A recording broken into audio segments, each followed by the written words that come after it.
चंडाला प्रतिहतरयो यस्य प्रेम प्रभाते लोकातीतो व्यवनजतो लोककल्याणमार्गम् त्रैलोक्येभ्य प्रतिममहिमा जानकी प्राणवन्तो भक्त्या ज्ञानं मृतपरमपो सीतया स्तब्धीकृत्य प्रलयकलितं बाहवोऽद्यं महान्तं हित्वा रात्रिं प्रकृतिसहजा अन्धतामेस्त्रविश्यम् गीतं शान्तं मधुरमपि यः सिंहनादं जगर्ज सोऽयं जातप्रथितपुरुषो रामकृष्ण स्मृताय। पूजनीय बंकिम महाराज जी को मैं बहुत सालों से, महाराज जी बोले करीबन 22 साल से इस विषय उन्होंने चुने हैं। हिंदी मेरा मातृभाषा नहीं है, इसमें लिंगांतर बहुत सारा होगा, भैया भाई लोग आप लोग सब इसको मान लीजिएगा।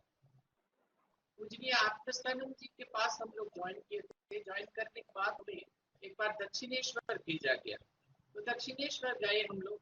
तो उसके पहले हमारे तापस महाराज जी, विमलात्मा जी महाराज जी की सेक्रेटरी थे, वो हमारे देखभाल किया करते थे। वो बहुत पढ़ाए, ऐसे पढ़ाए कि मतलब बिना दक्षिणेश्वर किए हुए हम लोगों को पता चलता था कि दक्षिणेश्वर कैसा है, कहाँ पर ठाकुर जी खड़े हैं, कहाँ पर ये क्या क्या करते थे, ये सब एकदम साफ नजर आता था। आने के बाद, लौटने के बाद, दक्षिणेश्वर के लौट आए तो हर एक से आत्मसंग पूछा करते थे कि बता तुमको कौन सा क्या अच्छा लगा, क्या दिखा। तो सब मिलाकर एक बात बोले कि होली मदर श्री श्री माँ का जो घर है वो सबसे सुंदर है। तो महाराज जी पूछा क्यों सुंदर है? तो चारों ओर से खुला हुआ है, गंगा जी बहुत किनारे में है और माता जी कितना आनंद से रह चुकी होंगी। तो आत्मस्थानंद जी उनके वही जो वॉइस आप लोग जो देखे होंगे, तो वो तब वो पता है कैसे वो बातें करते थे। आपके नाम वसाय ये नहीं है भाई, एकदम दो आदमी के जैसा ऊंचा, वो बैम्बू के चारों ओर से घिरा हुआ रहता था। इतना घना था वो कि सूरज का रोशनी भी अंदर नहीं घुसता था और वो बाहर भी नहीं देख सकते थे। वो जो खाना पकाते वक्त जो लकड़ियों की इस्तेमाल करते थे, लकड़ियों से जो धुआं होते थे वो भी निकलता नहीं था। सोचिए।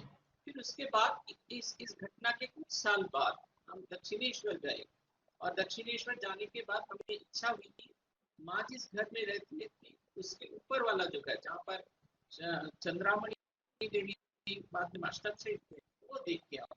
तो हम लोग वो देखने के लिए ऊपर गए, देखा खाली घर है लेकिन मुझे साइज देखना था। उससे पता चला कि नीचे वाला कमरा जो एक ही सेम साइज के है, माँ जिस लंबाई की है वो कभी ये दरवाजे की इस ओर से उस ओर ना सोई होगी, तो कभी पैर फैलाकर भी नहीं सोई होगी। और आपको तो पता है कि किस चटाई पे वो सोया करती थी, उनका तकिया क्या था। फिर उसके बाद मुझे जो चकित हुआ वो उनका रसोई घर देख के। सीढ़ी के नीचे में एक रसोई घर जहाँ पर वो काम करती थी, रसोई खाना पकाती थी। वो अपने बातों में बताई है कि वहाँ के हर घर के दरवाजे बहुत नीचा था, इसलिए उनका सिर लग जाता था। वो तो घर तो नीचा, घर के दरवाजे तो नीचा था, लेकिन जहाँ पर वो खाना बनाती थी वहाँ पर वो ऐसे करके दिखा कि वो कभी सीधा बैठ के खाना नहीं पकाई। वो खाना पकाती थी सबके लिए, ठाकुर जी के लिए झोल भात, नरेंद्र दत्त के लिए मोटे मोटे रोटी और छोला की दाल, चने की दाल, फिर दूसरों के लिए मूंग की दाल और रोटी, और अपने लिए कुछ। लेकिन एक बात, अब फिर आत्मसानी के बात में लौट जाते हैं। आत्मसानी हम लोग को बता रहे थे कि कभी देखे होंगे तो देखना, देखने के बाद आप देखोगे इतने कुछ रहने के बाद जब श्री माँ को पूछा जा रहा है कि दक्षिणेश्वर आपको कैसा लगा, तो उन्होंने बोल रहे कि आनंद की पूर्ण घट हृदय में स्थापित हुई है, आनंद की पूर्ण घट हृदय में स्थापित हुई है। बोले ऐसे कैसे हो सकता है? ऐसे तभी हो सकता है जब हम लोग अपने छोटे छोटे चीजों को भूल कर दूसरों की सेवा में, दूसरों के लिए एक जिंदगी जिएंगे, तब देखिएगा जिस छोटे छोटे चीजों को पाने के लिए हमारे मन इधर उधर भाग रहा है, वो आपसे कब छूट गई और आप ऊंचे चिंतन, आत्मचिंतन में लगे होंगे। अनासक्तता भी ना होने से हम कभी आत्मत्याग नहीं कर सकते। हम लोग सोचते हैं परोपकार करने लगे हैं, परोपकार हम किसी को नहीं करते हैं, हम अपने ही उपकार कर रहे हैं। यह है पहली दफा ये बात, ये जो आध्यात्मिकता का पहला पाठ हमें पढ़ाया गया था, ये होली माता श्री माँ शारदा देवी से हमें सीख मिली है कि जीना है जिंदगी तो दूसरों के लिए जियो। श्री राम कृष्ण है कथन, भाव दिए हैं, स्वामी जी उस भाव को प्रकट किए हैं, लेकिन हर एक दिन में जिंदगी में चलते वक्त कैसे दूसरों के लिए जिया जाता है, अपनों को, खुद को भूलकर, ये पाठ में शारदा देवी ने किए हैं। ये देखिए शुरुआत हो रही है कि ऐसे कि हर एक काम आप शुभ काम करें तो उसके लिए शुभ फल होगा, अशुभ काम करें तो आपके लिए अशुभ फल होगा। सिर्फ वही नहीं, आपके शुभ चिंता दूसरों को भी प्रभावित करते हैं, आपके अशुभ चिंता दूसरों को भी प्रभावित करते हैं। आप शुभ कर्म में थोड़ा देर कर दिए तो अगले दिन कोशिश करें तो थोड़ा और देर होगा, और अगले दिन देर करें तो थोड़ा देर हो जाएगा। इसलिए शुभ काम करना जोर लगा के, मन में जोर लगा के करना पड़ता है। अंग्रेजी में एक शब्द है अप एंड डूइंग, कोई उठकर एकदम जोर लगा के करना है। होली मदर के लाइफ में आप देखिए, माता जी कहती कि हर एक दिन वो 3 बजे बैठते थे ध्यान के लिए। उनका एक दिन तबीयत ठीक नहीं था तो थोड़ा सा देरी हो गया, दूसरा दिन और थोड़ा सा देरी हो गया, तीसरा दिन और थोड़ा सा देरी हो गया, तब वो देखे ये देरी हो रहा है, तब वो जोर लगा के काम किया। तो पहला शिक्षा है कि दूसरों के लिए जीने का जो है, हमें ये बात गांठ बात के रखने हैं कि हम दूसरों के लिए जिएंगे, दूसरों की सेवा के लिए जिएंगे, तो हमें भी उसके योग्य होना पड़ेगा। ये योग्यता कैसे आती है? ये हर एक समय चिंता तरंग ये ठीक ठाक से होना चाहिए। कर्मयोग हर वक्त कोई ना कोई फल प्रसव करके ही जाएगा। जैसे स्वामी जी ने बताया कि इस जगत में ऐसा कोई कर्म नहीं है, कंप्लीट कर्म नहीं हो सकता है। जैसे हमारे ओनली विमल का विज्ञापन आता है ना, कंप्लीट मैन, वैसे कंप्लीट कोई कर्म नहीं हो सकता है। हर एक कर्म में शुभ अशुभ जरूर होगा। आप लोग जो केमिस्ट्री पढ़ते हैं आपको पता होगा कि जो सोने जो होते हैं वो एकदम पतला सा होता है, उससे गहना कभी नहीं बन सकता है, तो उसमें खाद मिलाया जाता है। वो खाद मिलाने से सोना शक्त होता है, उसके बाद आप गहना बनाते हैं, फूल बनाते हैं, पत्तियां बनाते हैं, ये सब बनाते हैं। लेकिन जब सोना बेचने के लिए जाते हैं, वो सुनार क्या करता है, पहले वो खाद को निकाल देता है और उसके बाद जितना अच्छा सोना है उसी का दाम आपको मिलता है। ठीक उसी तरह जिंदगी में आपको रहना है, हर एक काम अच्छा बुरा मिलकर होता है, लेकिन आप कितना अच्छा रहोगे ये आप पर निर्भर करता है। हम लोग कैसे अच्छा रह सकते हैं, ये यहाँ पर ये बताया गया। कैसे हम लोग अच्छा रह सकते हैं? हम लोग जब दूसरों के लिए जीते हैं, दूसरों के पहले खुद को जय करने के लिए दूसरों के लिए जीना पड़ता है, और ये दूसरों के लिए जीने के लिए खुद को तैयार करना पड़ता है। हर एक चीज में अनासक्ति, इसकी अभ्यास होनी चाहिए। अभ्यास ये दूसरों के लिए आप खुद अनासक्ति के भाव अपने अंदर ना जगा सकोगे तो कभी ये नहीं हो सकता है। देखिएगा, आप जिसको पकड़ना चाह रहे हैं वो धीरे धीरे आपके हाथ के बाहर चला जाए। आप जितना पकड़ना चाहोगे वो धीरे धीरे आपके हाथ के बाहर चला जाएगा। आप दूसरों के लिए जी के देखो तो आपको लगेगा कि ये बदल हो रहा है। हम लोग हर साल 2 बार रिलीव करते हैं, एक साइक्लोन का और एक सुपर साइक्लोन का। ये हर बार हर साल हमें ये रिलीव करना पड़ता है। आप देखे होंगे हमारा जो आइलैंड है, दोनों से, एक और बंगाल की खाड़ी, बे ऑफ बंगाल, एक और गंगा जी है। तो स्टॉर्म आएगा तो किसी न कोई साइड, जब गंगा जी के ओर से स्टॉर्म आएगा तो मतलब लैंड से आ रहा है, तब तो वो उस तरफ एकदम नष्ट हो जाएगा। और सुपर साइक्लोन आता है समुद्र की ओर से, तब भी नष्ट हो जाता। तो हम लोग दोनों टाइप के रिलीफ करते हैं हर साल। ये हम तो सोच रहे थे कि आज भी हम लोग नहीं कर पाएंगे, क्योंकि सुपर साइक्लोन चलने वाला था, वो धीरे से बांग्लादेश में चले गए, इसीलिए हम लोग का कोई हानि नहीं पहुंचा। लेकिन ये काम करते हुए हम लोग देखे, जिस दिन बुलबुल आया अगले दिन सुबह हम लोग निकले वो सर्वे करने के लिए, और साथ में खिचड़ी भी लेके निकल गए। वो एक छोटा सा वो हैंड ड्रॉन कार में, साइकिल वैन में लेके निकले। हम लोग जा रहे थे तो देखा कि बहुत सारे लोग जिनका घर टूट चुका है, जो बिखर चुके हैं, वो लोग धीरे धीरे धीरे धीरे हम लोग संग जुड़ गए। वो लोग रास्ता खाली कर रहे हैं, वो लोग हमको लेके जा रहे हैं उसी उसी घर में। और महाराज जी इस घर में खिचड़ी दीजिए, उस घर में खिचड़ी दीजिए, ये लोग का कुछ नहीं है। और जो जो घर एकदम पूरा नष्ट हो चुके हम लोग को वहीं पर ले गए। हम लोग किसी से सहायता नहीं मांगे, अपने आप ये लोग आने लगे। ये पहला सीख हमें मिला कि आप दूसरों के लिए जिएंगे तो उसका प्रभाव दूसरों पर पड़ेगा। देखिए हम लोग अच्छा काम कर रहे हैं तो लोग धीरे धीरे आपके पास आएंगे अच्छा काम करने के लिए। तो ये प्रभाव आपको ये सीख देता है कि आप खुद को बदल करे, खुद को दूसरों के लिए जिएंगे तो देखिएगा जगत पास आएगा।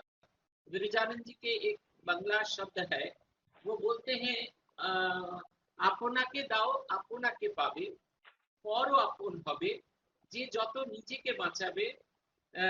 आपनो एक मिनट मैं देख के बताता हूँ, मेरे सामने ही है, मुझे बहुत अच्छा लगता है विरजानंद जी के इस शब्द को। हाँ, ये 32 नंबर सूत्र परमात्म प्रसंग में से आता है। वो बोलते हैं अपना के दाओ तो अपना के पावे, परो अपना पावे, যত আপনাকে বাঁচাতে যাবে তত আপনাকে খোয়াবে, আপনো পর হবে। खुद को दूसरों की सेवा में उत्सर्ग करो तो क्या होगा, जो जिसके जो सेवा कर जो अभी पर है, अपर है, वो आपके होंगे, आपके खुद के होंगे। जो खुद को बचाना चाहेगा वो खुद तो बच नहीं पाएगा, और खुद को भी खोएगा और दूसरों को भी खोएगा। यही ये इस चैप्टर के मूल शब्द है कि हमें पूर्ण आत्म त्याग करना है, और पूर्ण आत्म त्याग करने के लिए अनासक्ति का अभ्यास करना पड़ेगा। ये अनासक्ति का अभ्यास नहीं होगा तो नहीं होगा। तो ठाकुर यहाँ पर स्वामी जी ने ये दूसरा एक उपाय हमें बताएं कैसे काम करना है। ये आसक्ति का भाव हमें त्याग करना है। आसक्ति का भाव पहले उन्होंने बताया, आसक्ति का भाव त्याग करना है, और दूसरा है हर एक चीज में जुड़ना नहीं है। उन्होंने उदाहरण दिए कैसे हम लोग बिना जुड़े काम कर सकते हैं। उन्होंने श्री राम कृष्ण जी के उदाहरण को बताए कि दासियों की तरह काम कर, यहाँ पर शायद दाई लिखा हुआ था हिंदी में। दाई जैसे काम करते हैं कि वो बच्चों को देखभाल करते हैं, आपका मेरा सबका देखभाल करते हैं, लेकिन किसी चीज में वो अपने को जुड़ते नहीं। वो बोलते मेरे राम मेरे हरि ये सब बोलते हैं, लेकिन उसके संग जुड़ते नहीं है। मुझे पता है ये एक माध्यम है। आपको एक उदाहरण बताओ, स्वामी निर्मलानंद जी महाराज के नाम आप सुने होंगे, हमारे वरिष्ठ सहाध्यक्ष थे, स्वामी ब्रह्मानंद जी महाराज के सेवक थे। वो तब काशी में सेवा किया करते थे। अभी भी जैसे काशी में नियम है कि साधु लोग रोगियों का सेवा करते हैं, उस समय भी वही था, साधु लोग सेवा करते थे। एक तेलुगु पेशेंट आया है, उस तेलुगु पेशेंट को जाके वे महाराज जी सुबह पूछ रहे हैं आप कैसे हो, तो वो तो अपने भाषा में इंडे वेंडे डेंडे करके बोल रहे हैं कि ये है वो है वो है। तो महाराज सोचे, वो बहुत स्मार्ट थे, वो सोचे शायद इसके बात सुनकर मुझे पता चल जाएगा कि इसको क्या चाहिए। फिर पूछे आप कैसे हो, तो फिर से बोला इंडे वेंडे डेंडे करके बोला, तो कुछ पता नहीं चला। तीसरे बार जब महाराज जी ने पूछे तो वो कपाट से एक थप्पड़ मार दिए। तो सब लोग चकित हो गए, एक तो वाराणसी के क्षेत्र में, दूसरा रामकृष्ण मिशन के अस्पताल, और वहीं पर रामकृष्ण मिशन के एक सन्यासी को एक जोर से चांटा मारा जा रहा है। तो वो लोग सोचने लगे कि महाराज जी अभी जाएंगे और 4 आदमियों को लेकर आएंगे और उसको पकड़ के एकदम बाहर कर देंगे। तो सब सोचने लगे महाराज जी तो चले गए। उसके बाद महाराज जी जरूर लौट के आए, साथ में एक आदमी को लेके आए, जो आदमी को तेलुगु पता है। तो पूछा उन लोग, उनसे बोला कि इससे पूछो ये क्या बोलना चाहता है। तो पेशेंट ने बताया कि मुझे सुबह जो सागु पानी दिया जाता है उसके अंदर 2 बूंद नींबू का पानी देने से वो बहुत स्वादिष्ट होता है। तो महाराज जी निकल गए उसके लिए एक सागु पानी के गिलास नींबू देकर लाने के लिए। आप सोचिए, हम लोगों को एक छोटा मोटा ऊंचा नीचा बात करने से वो इतना सा फूल जाता है, लेकिन वो एक थप्पड़ खाएं एक पेशेंट के पास सामने, वो एक वरिष्ठ सन्यासी है, फिर भी वो सोच रहे हैं ये, वो अपने को नहीं ले रहे। ये है अनासक्ति। हम लोग तभी अनासक्ति हो सकते हैं जब आदर्श को हम लोग जीवन में बड़ा कर सकते हैं।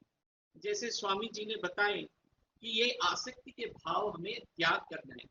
आसक्ति के भाव त्याग करने से ही हम लोग साक्षी स्वरूप रह सकते हैं।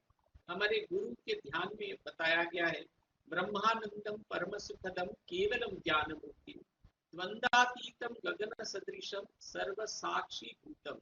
ये सबके अंदर ये साक्षी स्वरूप विराज करते हैं।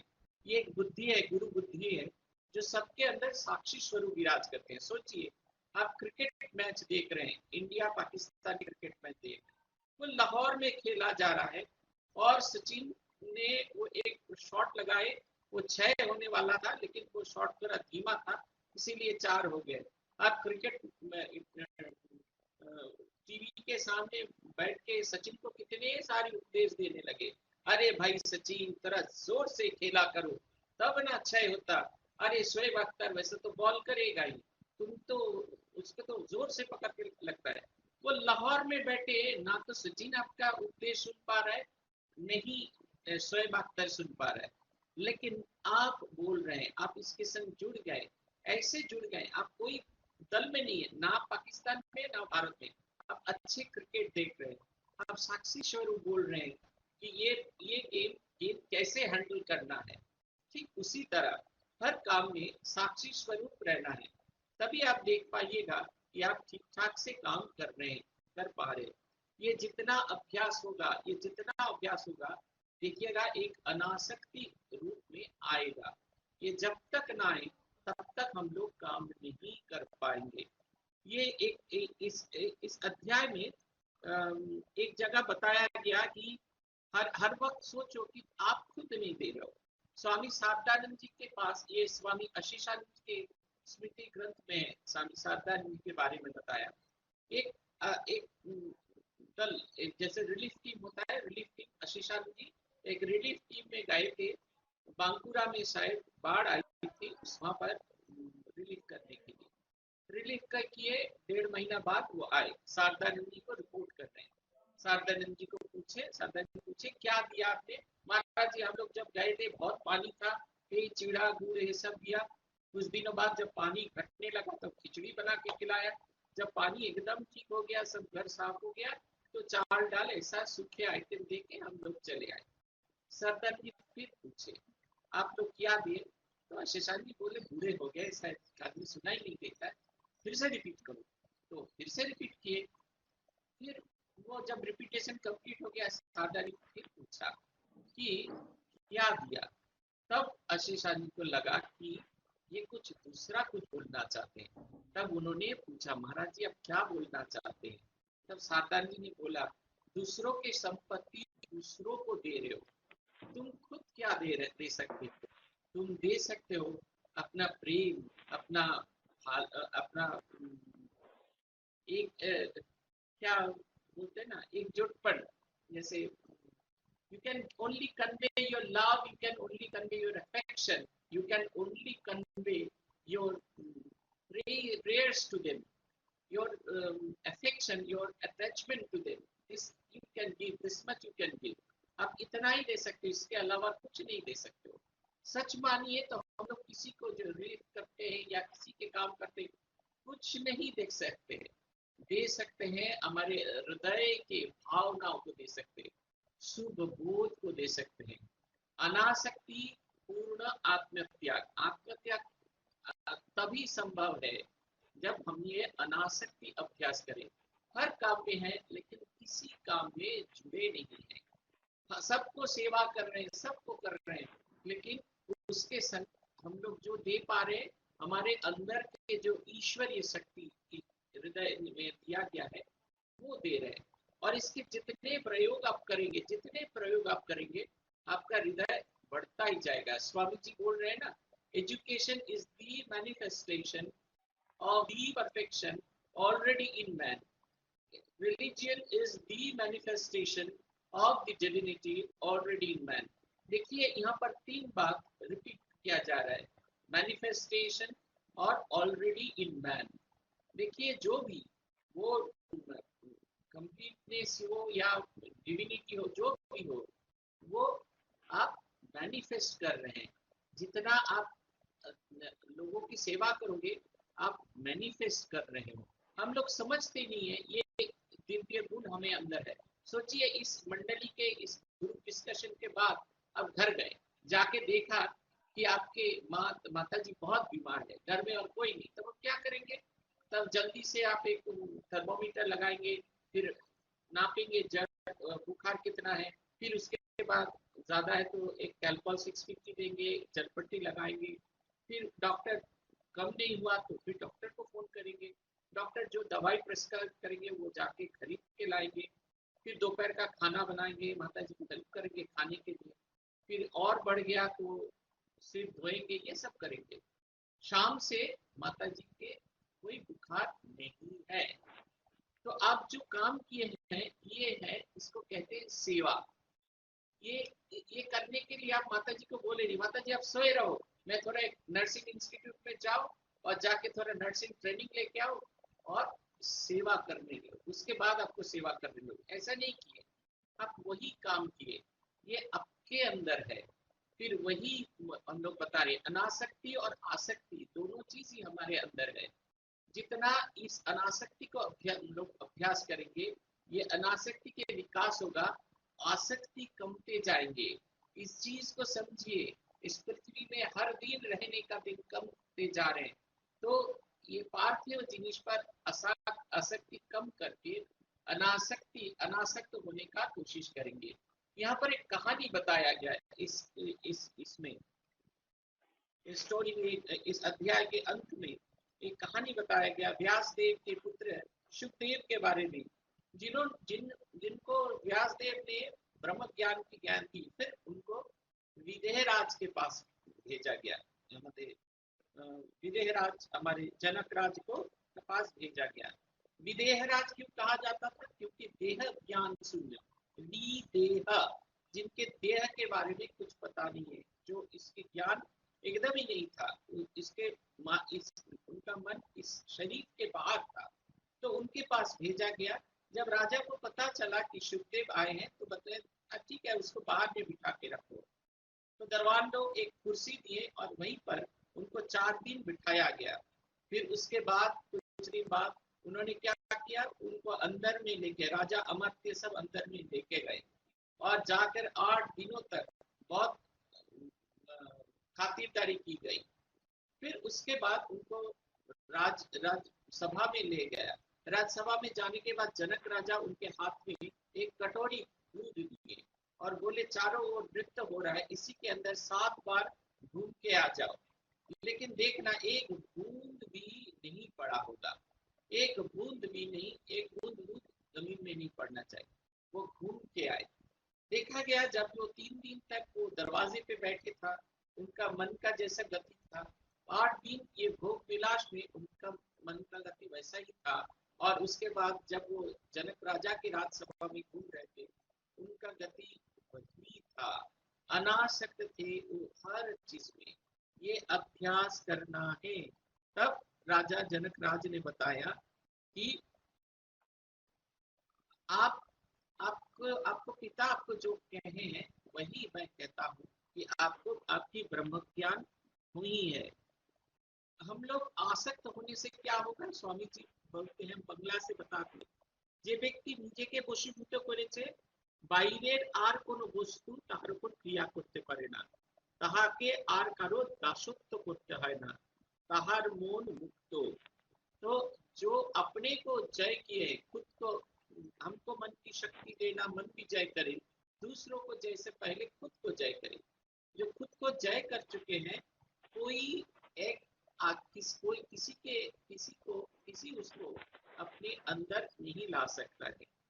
ये अभ्यास कैसे करना पड़ेगा, स्वामी जी ने बताए कि पहले सुनना पड़ेगा, उसके बाद इसका चिंतन करना पड़ेगा, इसके पर उसको मनन करना पड़ेगा। आप, स्वामी जी ने बताया कि आप किसी का आप कोई धर्म ग्रंथ ना पढ़ा हो, आप कोई पूजा पाठ ना किए हो, सिर्फ दूसरों को सेवा करने से ही आपको वो जगह जहाँ पर ज्ञानी पहुंचते हैं, जहाँ पर योगी पहुंचते हैं, जहाँ पर भक्तिमान पहुंचते हैं, वही जगह आप पहुंच पाएंगे। रामकृष्ण संघ में ऐसे सन्यासी भरे हुए हैं जिन्होंने इस ऐसे जीवन जी के दिखाए। हमारे 14th प्रेसिडेंट थे स्वामी गहनानंद जी महाराज। शिलांग से जब वो आए कलकत्ता की सेवा प्रतिष्ठान में, तब एक छोटा सा 50 बेड का एक अस्पताल था, जिसमें जो मैटरनिटी होम था, जहाँ पर सिर्फ बच्चा हुआ करता था। क्योंकि उनकी 20 सालों की साधना से 66 से 86 में ये अस्पताल एक 550 बेड के जनरल हॉस्पिटल में बदल चुका है।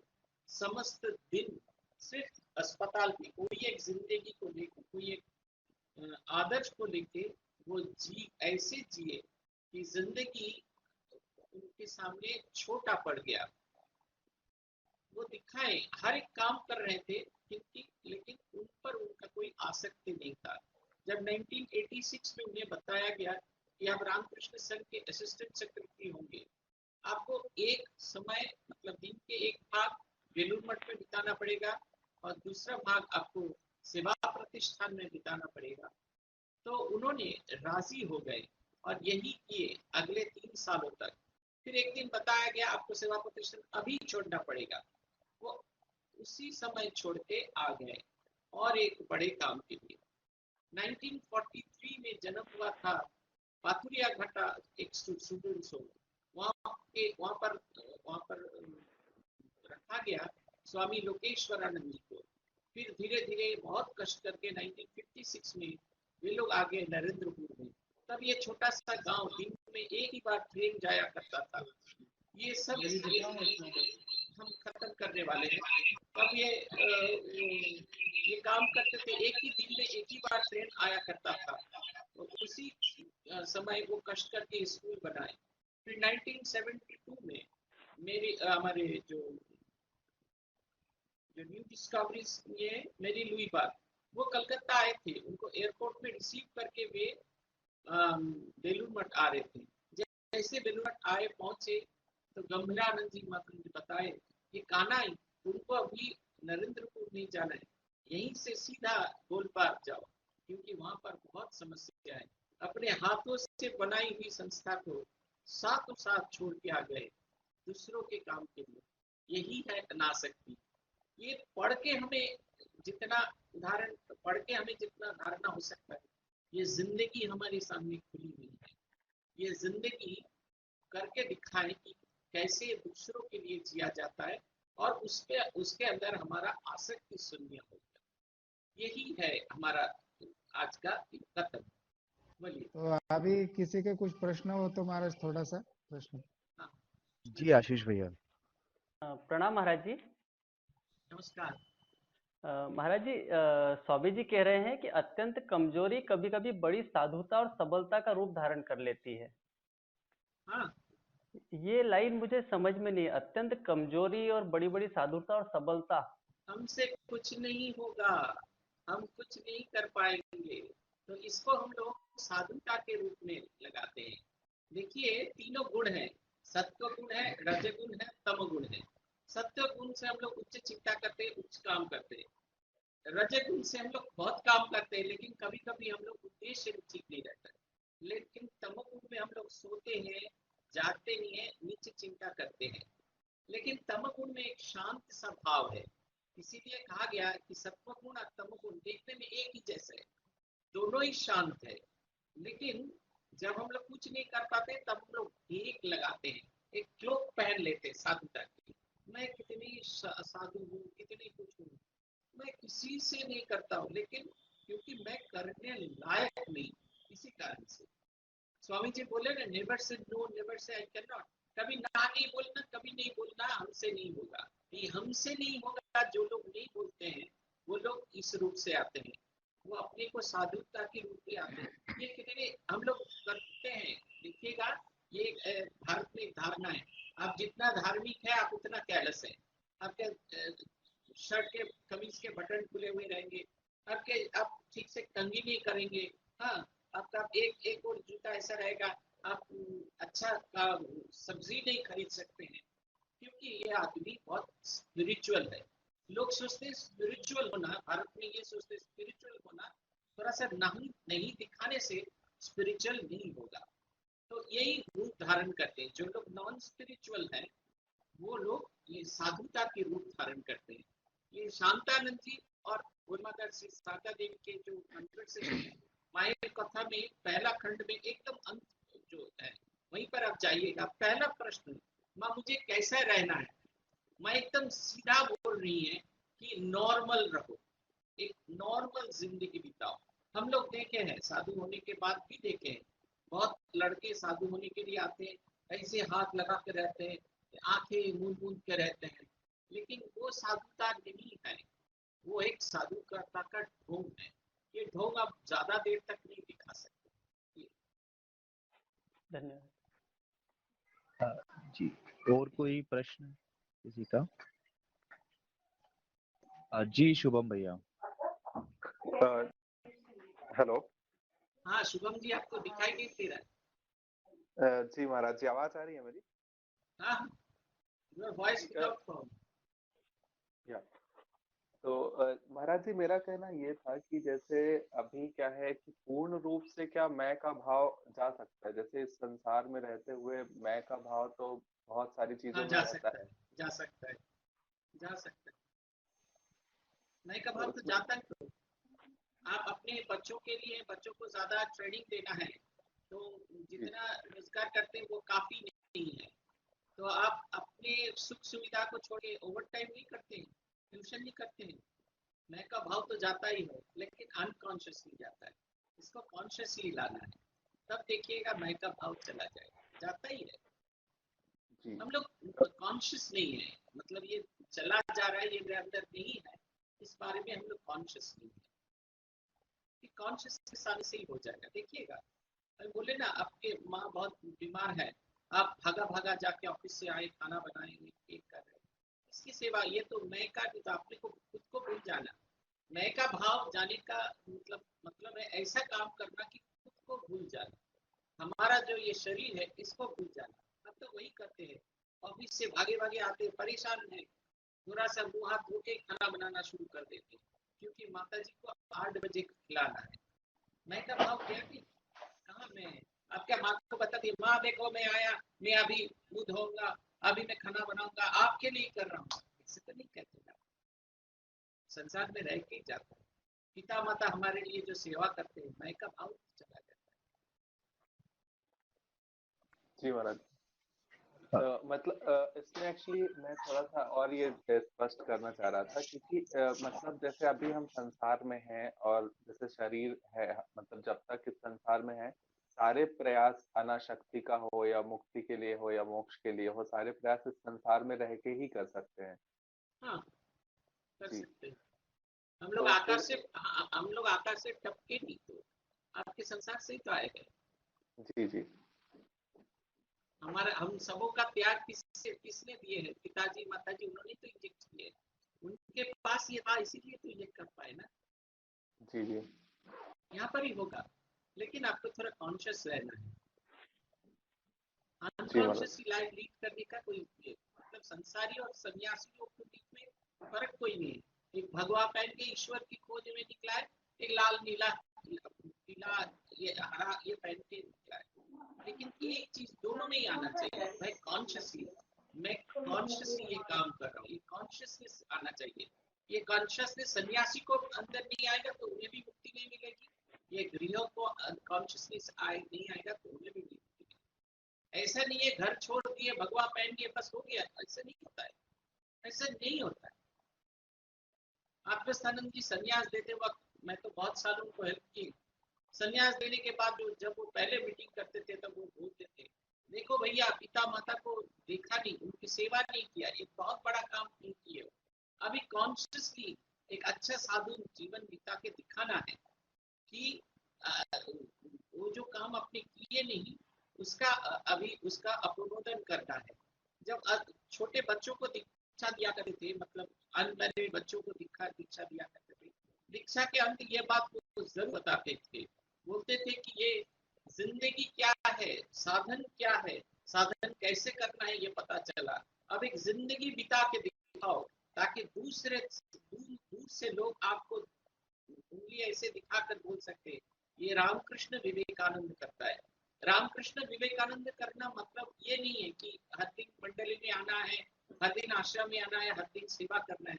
जिंदगी को बदलना, खुद को बदलो। जब तक आप खुद को नहीं बदल सकते हो, सारा काम एकदम नष्ट हो जाएगा। वो आप भगवा पहन के भी करो और लाल पीला हरा पहन के करो, घर में रह के भी हो सकती है, लेकिन आपको चाहना है। और वो साधन बहुत कठिन है। हम लोग बहुत दुर्बल है सन्यासी लोग, इसीलिए घर छोड़ के आएंगे, क्योंकि ये जो परिवेश है, आश्रम का जो परिवेश, ये हमें सहायता करेगी हमारे ये मार्ग में चलने के। आप लोग तो वीर पुरुष है भाई, घर में बैठ के भी ईश्वर को चाह रहे। जी महाराज जी। अगला प्रश्न मुकेश भैया पूछना चाहेंगे। मुकेश भैया। महाराज जी हाँ, प्रणाम। नमस्कार जी महाराज जी, मेरा एक तो ये प्रश्न था कि आज हमने जैसे ही देखा कि कर्मयोग में भी स्वामी जी बता रहे हैं कि आप कोई भी कर्म कर रहे हो अपने लिए नहीं कर रहे हो, उसमें है कि मैं खुद के लिए नहीं कर रहा हूँ, दूसरों के लिए कर रहा हूँ या पर्टिकुलर किसके लिए भी, तो उसमें भले वो गलत काम भी हो, बुरा काम भी हो, तो भी उसके प्रति अपनी आसक्ति नहीं रहेगी, तो उसका फल अपने को नहीं मिलेगा, इस टाइप से बताया। जैसे हम लोग कई बार देखते हैं कि जैसे टेररिस्ट, वो लोग का कितना इंटेंसिटी होता है और कितना उसमें निपुण रहते हैं और कितना मन लगा के वो काम करते, मतलब उनके वर्क के प्रति उनका डेडिकेशन लाजवाब है। लेकिन उनको कहीं ना कहीं मन में ये रहता है कि मैं जिसको भी मानते हो पंथ को कि मैं अल्लाह के लिए कर रहा हूँ, अल्लाह ताला के लिए कर रहा हूँ, एक्स वाई जेड, उनके लिए पूरे वो उनके लिए कर रहे, खुद के लिए नहीं कर रहे, उनकी खुद की आसक्ति नहीं है। तो पहला क्वेश्चन तो मेरा ये कि क्या वो भले इतना बुरा कर्म कर रहे तो भी क्या वो उस कर्म के फल से मुक्त होंगे? पहला है ना, ये है। और ये पहले बता दीजिए, दूसरा मैं फिर पूछता हूँ। मेरा तो ब्रह्मचर्य दीक्षा हुई थी, और दीक्षा के बाद हर जब करते वक्त ऐसे ऐसे नींद में सोया करता था। तो रंगनाथन जी महाराज तब हमारे प्रेसिडेंट थे, तो एक दिन जाके मुझ महाराज को बताया, महाराज जी बहुत सोता हूँ, बहुत नींद आता है। तो महाराज जी बोले, हमको तो नींद नहीं आता। तो हमने बोला कि नहीं महाराज, आप तो संघ गुरु है, हम तो छोटा सा बच्चा है, कैसे हमको। वो बोले, पहले जान लो, तुम भी साधु हो, हम भी साधु है। What is the difference between you and me? वो संघ के प्रेसिडेंट बोल रहे हैं कि तुम भी साधु हो, तुम भी भगवान को देखने के लिए निकले हो, ये और हम भी निकले, तुम्हारा हमारे बीच में कोई फर्क नहीं। फिर उन्होंने बोला, ये याद रखो कि मंदिर में जब जाओगे तब जानो कि ठाकुर जी, इससे तुम्हारा कोई लाभ नहीं होगा, लेकिन ठाकुर जी तो तुमको ये लगना चाहिए कि मंदिर में मैं जाऊं तो ठाकुर जी को बहुत आनंद होगी हमको देख के। तब देखना कि मंदिर में जाने के बाद आपको कभी ऐसा नहीं हो रहा है। दूसरा बात ये कि जब आप मंदिर में जाके जप करोगे तब आपको लगेगा कि इससे कुछ होने नहीं वाला है, लेकिन ऐसा सोचो कि मैं मंदिर में जाके मन लगाकर जप करूंगा तो ठाकुर जी बहुत प्रीत होंगे। आप निष्काम कर्म करते रहो, इसमें आपका कोई उपकार नहीं होगा, लेकिन ये सोच रहो कि जब निष्काम कर्म कर रहे हो तब ठाकुर जी बहुत खुशी होंगे, बहुत सुखी होंगे हमको ये काम करते हुए देखते।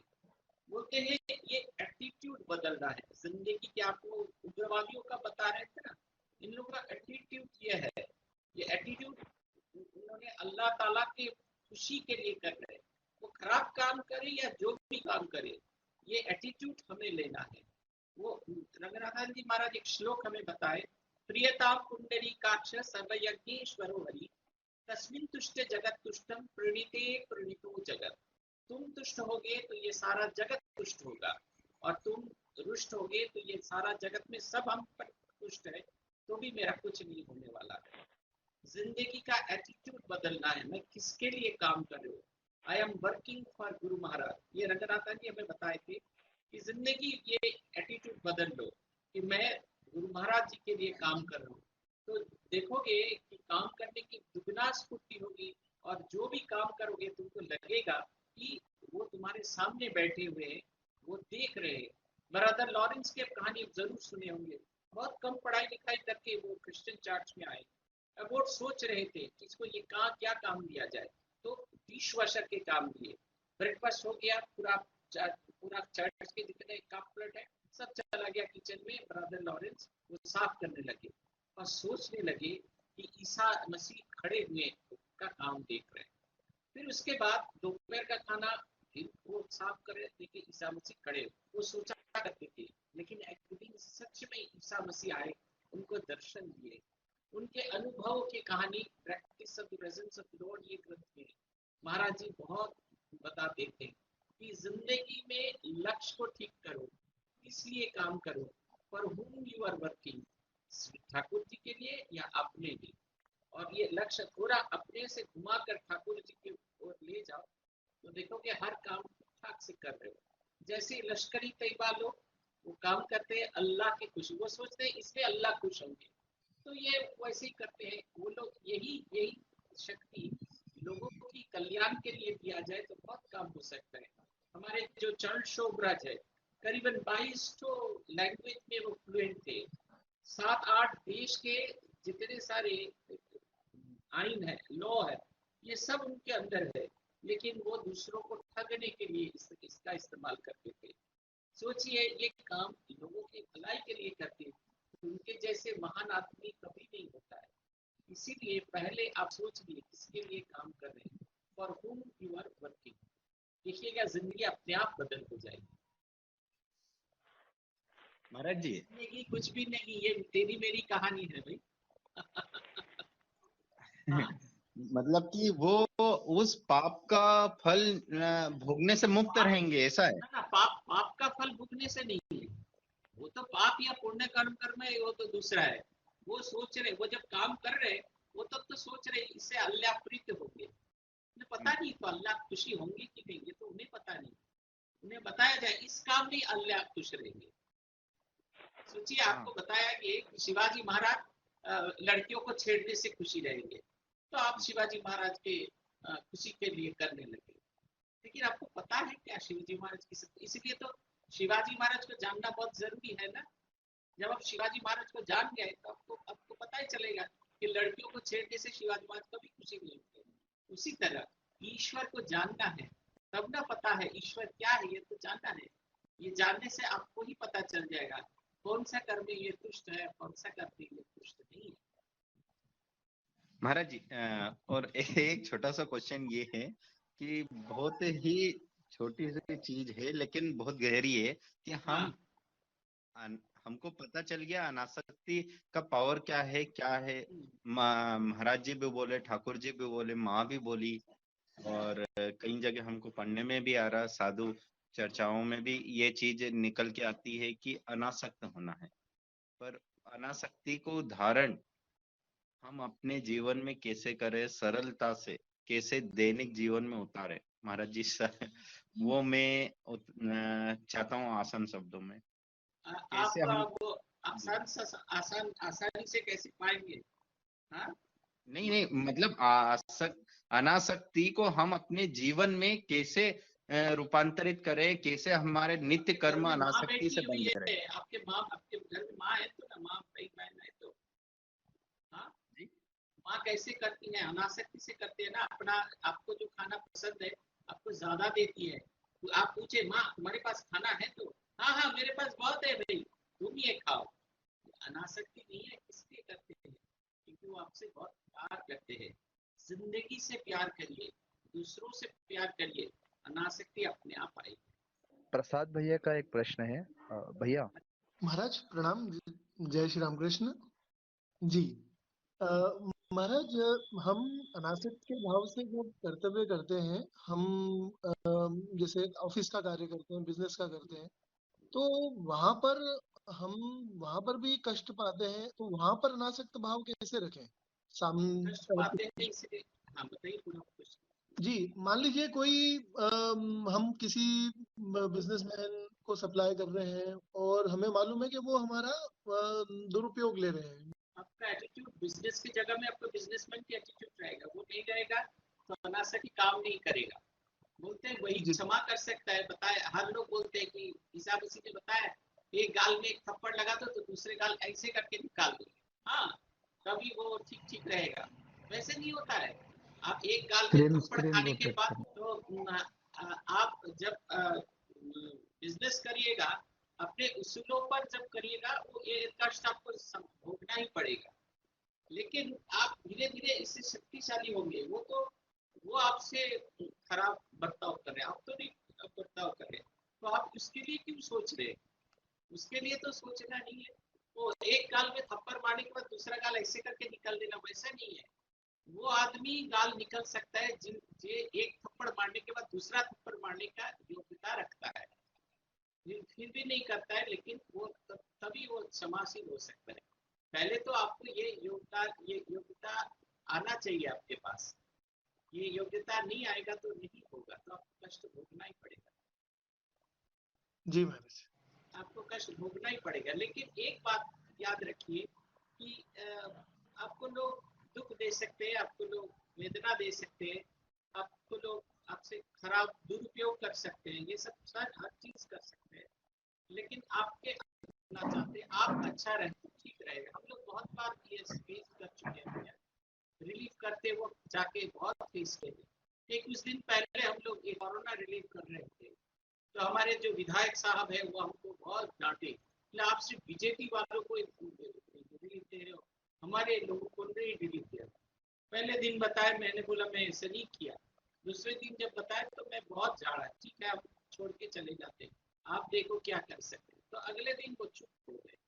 आपको वो मुझे ठाकुर जी ने बताया ना, सांप को वैसे वो जो होश करना है, आपको वो उठाना है, काटना नहीं है लेकिन उठाना है, ताकि लोग आपको पैरों के नीचे ये न कर। अनासक्त तो मतलब ये नहीं है कि जो भी आएगा वो आपको पैरों के तले रौंद के चला जाएगा, ऐसा नहीं।